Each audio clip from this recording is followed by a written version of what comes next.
Thanks for coming out and watching the oxymoronic Reddit Professional Show, where I showcase the best and worst of the internet. Here I comment on brilliant and hilarious comment chains regarding dumb shit on the internet for you to enjoy. Make sure to subscribe, hit the little bell button so that you get notifications every time we come up with a new video. Enjoy this week's show. Life pro tip: when a friend is upset, ask them one simple question before saying anything else. Do you want to talk about it or do you want to be distracted from it? This is honestly one of the best things you can do for an upset friend. I use it all the time and people respond very well to it. Sometimes people come to you because they need to vent. Comfort them first, then follow up with, do you want advice or do you want me to just listen?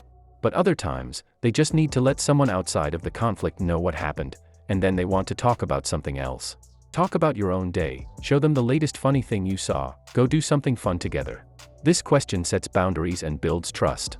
It shows you can be there in any way they need. Another thing is knowing what their answer means. Just because they want to talk about it doesn't mean they want the problem fixed, and sometimes you just need to listen and be a shoulder to cry on or a nice hug. In addition, I've noticed that sometimes people unintentionally try to make the person they're comforting simmer down, so to speak. Don't say that they need to just relax, or that the problem is small, or that it's nothing to be worried about. Let them blow off the steam and clear their head.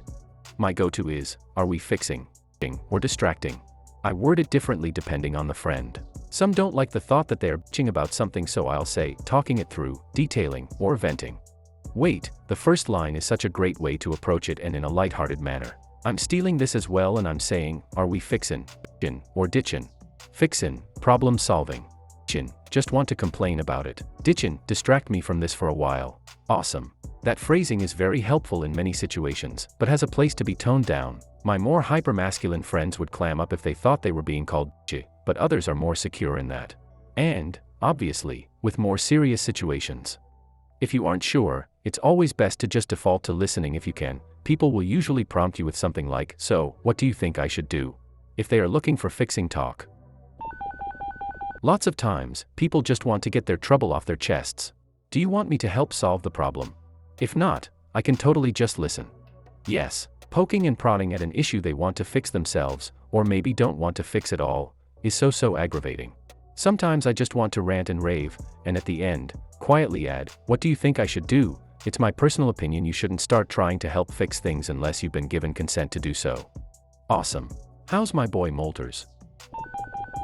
LPT, if you are trying to comfort someone going through a difficult time and can't think of something meaningful to say, be honest and just say, I wish I knew what to say to help you through this. It shows that you care and want to help without needing to say something profound. Exactly. This too. You gotta find the balance between being overbearing and saying dumb shit like B or F when people come to you when they're genuinely upset. I have a lot of friends who just say, damn that sucks and then go silent when I vent. It's so disheartening. I wish I knew what to say to help you through this is what I know they're thinking, but hearing it out loud is so uplifting. It leaves a positive impression even if you have no idea what else to say. People who struggle with handling emotions, saying, I'm not good at this but I want you to know I wish I was so I could be there for you in the way you need, is very comforting. You care, you know you do, so let them know that. Articulating how you feel as the listener in these situations can definitely be difficult, but as you said, simply communicating that can be the difference. Great advice. 1000% this. Don't try to be the person who says the wisest thing.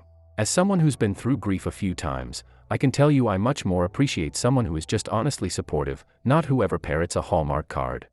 Another LPT, when helping someone grieve, offering food/gifts and including, I'll just drop it off at your door, is so helpful. Even answering the door can be very hard for them. The person grieving might not be up for seeing someone, but will probably still appreciate the gift via text/phone. I am currently at the end of a miscarriage. I have heard this a few times over the last couple of days and I agree. I'm so sorry you're going through this.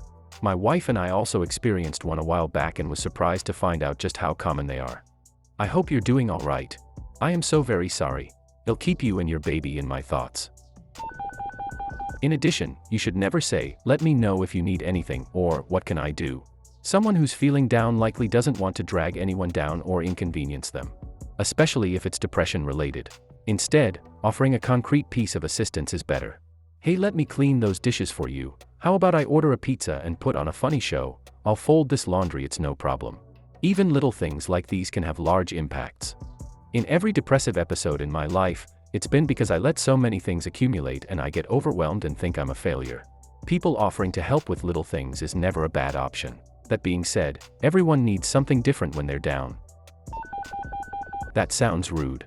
Just listen to them, and if they ask for advice, then give it if you feel comfortable doing so. It sounds like advice from and for people who don't have IRL conversations. If I was upset about something and a friend said that, I'd be like, WTF.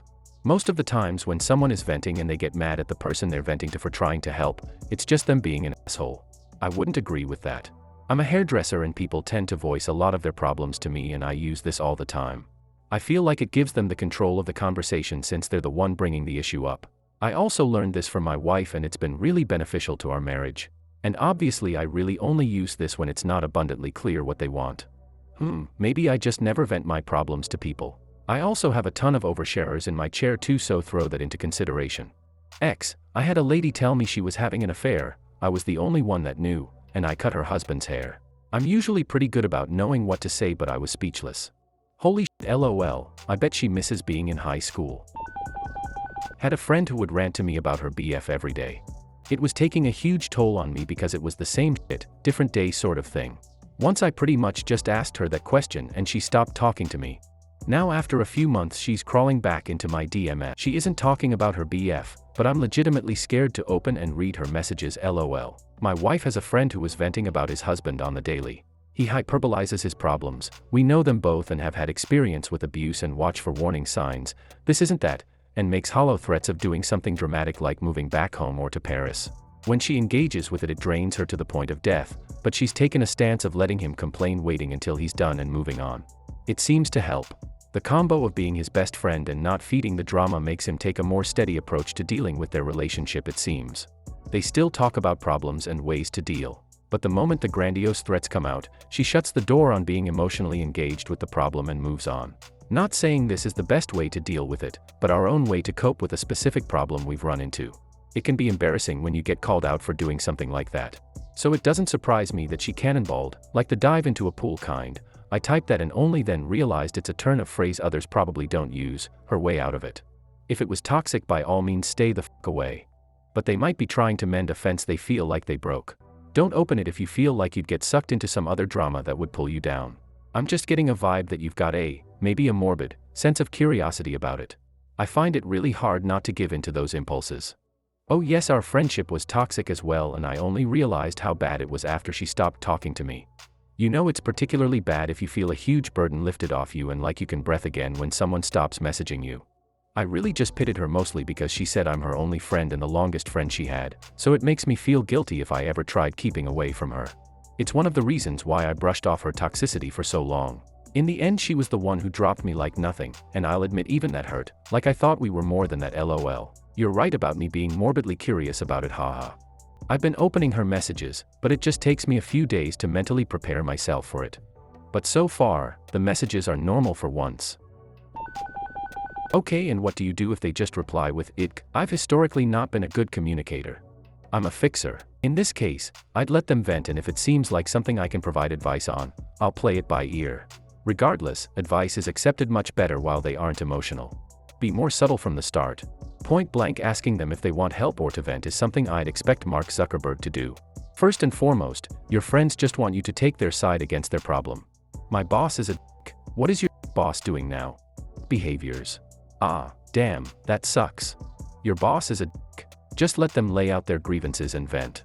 Once they've gotten out their feelings, and know that you understand and validate them, they'll prompt you for suggestions to the problem if that's what they want. Boss's behaviors are making it difficult to do my job. Well, your boss sounds like he just doesn't know how to manage people well. Yeah, and my boss is the laziest son of a bitch at the office, so I have to do his work, too. VS. Yeah, I'm just not sure how I'm supposed to deal with that. Thanks for coming to my TED Talk. Is it bad that I don't like to blindly validate people's opinions like that? Maybe the boss isn't a dick and your friend is being irrational. I'll take your side if your opinion makes sense, and I'll always be there to listen or distract, but I'm not going to validate all your opinions and actions just because you're a friend. If you enjoyed this week's effective way to waste time, hit that like button and subscribe for more content like this. If you are enjoying the series, leave me a comment below. A special shout out to the content creators. You frickin' rock.